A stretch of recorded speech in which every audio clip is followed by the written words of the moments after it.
क्या एक reserve category OBC से दूसरी रिजर्व कैटेगरी एससी में स्विच हुआ जा सकता है? क्या एससी एसटी लाइफ टाइम के लिए वैलिड है? क्या प्राइवेट कंपनीज में भी रिजर्वेशन होते हैं? हे एवरीबॉडी, मैं हूं ब्रिजेश और आज की इस वीडियो में हम रिजर्वेशन के प्रकार मतलब टाइप्स ऑफ रिजर्वेशन को बहुत ही सिंपल और आसान भाषा में समझने वाले हैं। अब वीडियो में थोड़ा आगे जाकर हम डिफरेंट टाइप्स ऑफ रिजर्वेशन क्यों एग्जिस्ट करते हैं, वे कैसे फंक्शन करते हैं, इन सबको समझेंगे। बस इस वीडियो को स्टार्ट करने से पहले थोड़ा सा आइडिया ले लेते हैं। जैसे रिजर्वेशन के दो मेन टाइप्स होते हैं, पहला वर्टिकल रिजर्वेशन और दूसरा horizontal reservation. In vertical reservation में उन्हें रखा जाता है जो हिस्टोरिकली, सोशली और एजुकेशनली मतलब जो सामाजिक और शैक्षणिक तौर पर बैकवर्ड है। इन सिंपल वे यह वर्टिकल रिजर्वेशन सीधे जातियों के आधार पर दिया जाता है, जैसे एससी अनुसूचित जाति, एसटी अनुसूचित जनजाति, ओबीसी अन्य पिछड़ा वर्ग, ईडब्ल्यूएस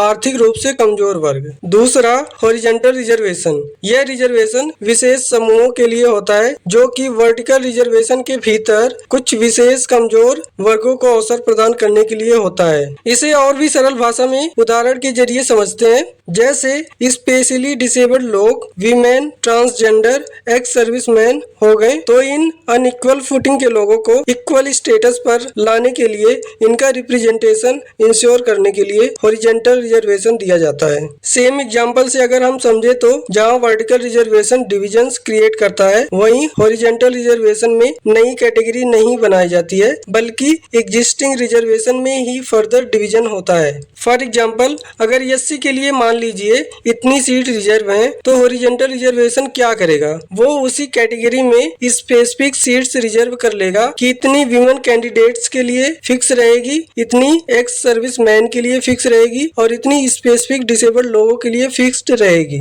तो हॉरिजॉन्टल रिजर्वेशन में नई कैटेगरी नहीं बनाई जाती है, एग्जिस्टिंग कैटेगरी में ही फर्दर डिविजन्स किया जाता है। तो ये हुआ वर्टिकल रिजर्वेशन और हॉरिजॉन्टल रिजर्वेशन। अब इससे संबंधित कुछ पॉइंट्स को भी समझ लेते हैं, लाइक बैकवर्ड क्लासेस। तो ये कैसे डिटरमाइन किया जाता है कि वो कौन से क्लासेस होंगे जो बैकवर्ड होंगे या नहीं होंगे? तो ये डिटरमाइन किया जाता है specific section of the society, हर वर्ग के सोशल, एजुकेशन और इकोनॉमिकल स्टेटस को देखते हुए। साथ ही साथ बहुत सारी रिपोर्ट्स भी रेफर की जाती हैं, जैसे सेंसस हो गया, मंडल कमीशन रिपोर्ट हो गई, बैकवर्ड क्लासेस कमीशन रिपोर्ट हो गई। इन सारी चीजों को देख के डिटरमाइन किया जाता है कि वो कौन से क्लासेस होंगे जो बैकवर्ड होंगे या नहीं होंगे। अब यहाँ पर आपको ये भी समझने की जरूरत है कि रिजर्वेशन का जो बेनिफिट होता है, ये सिर्फ सीट रिजर्व करने से नहीं होता है, और भी अलग तरीके से इसका बेनिफिट लिया जा सकता है। जैसे इंडिया में लगभग सारे ही कॉलेज और यूनिवर्सिटीज जो हैं, ये अपने एग्जाम एप्लीकेशन फॉर्म की फीस में या एडमिशन फीस में बैकवर्ड क्लासेस के जो स्टूडेंट्स होते हैं उन्हें स्पेशल डिडक्शन या स्पेशल बेनिफिट प्रोवाइड करते हैं।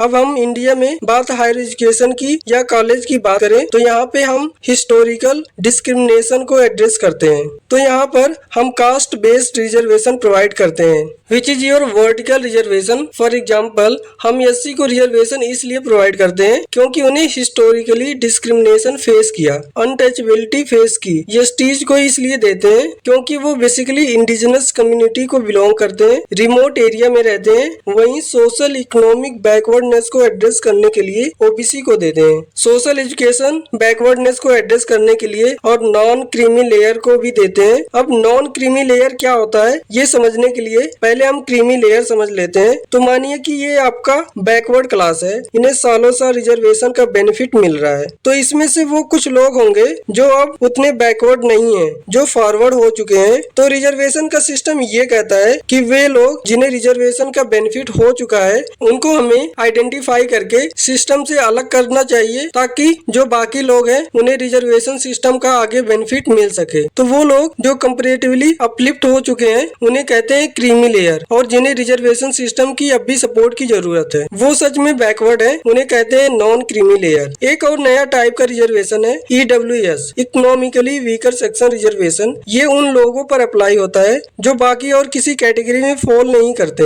और जो जनरल कैटेगरी के हैं, जो सिग्निफिकेंट फाइनेंशियल हार्डशिप फेस कर रहे हैं और जिन्हें एजुकेशन एम्प्लॉयमेंट में सपोर्ट की जरूरत है। तो ये है नया रिजर्वेशन। और हाल फिलहाल इंडियन एजुकेशन सिस्टम में रिजर्वेशन सिस्टम कुछ कुछ ऐसा दिखता है जैसा कि आप स्क्रीन पर देख पा रहे हैं। और इस वीडियो के लास्ट में कुछ इंपॉर्टेंट फ्रीक्वेंटली आस्क्ड क्वेश्चन देख लेते हैं। पहला, क्या प्राइवेट कंपनीज में भी रिजर्वेशन होता है? नहीं, इंडिया में अभी तक तो प्राइवेट कंपनीज के लिए रिजर्वेशन देना मैंडेटरी नहीं है। फिर भी कुछ एमएनसीज और प्राइवेट कंपनीज डाइवर्सिटी हायरिंग करती हैं। दूसरा, क्या एक रिजर्व कैटेगरी से दूसरी रिजर्व कैटेगरी में स्विच हुआ जा सकता है, जैसे ओबीसी से एससी में? नहीं, आपकी category on the basis of birth decide की जाती है, ऑफिशियल डिक्लेयर्ड लिस्ट के अकॉर्डिंग। और तीसरा, क्या एससी एसटी लाइफ टाइम के लिए वैलिड होता है? यूजुअली हाँ, बट रूल्स कैन चेंज। बहुत सारे ऐसे एग्जाम और जॉब होते हैं जो फ्रेश सर्टिफिकेट डिमांड करते हैं, स्पेशली अगर वैलिड मेंशन्ड हो। अब मैं उम्मीद करता हूँ आपको इस वीडियो से जरूर सीखने को मिला होगा। मिलते हैं फिर जल्द ही एक नए वीडियो के साथ। जय हिंद।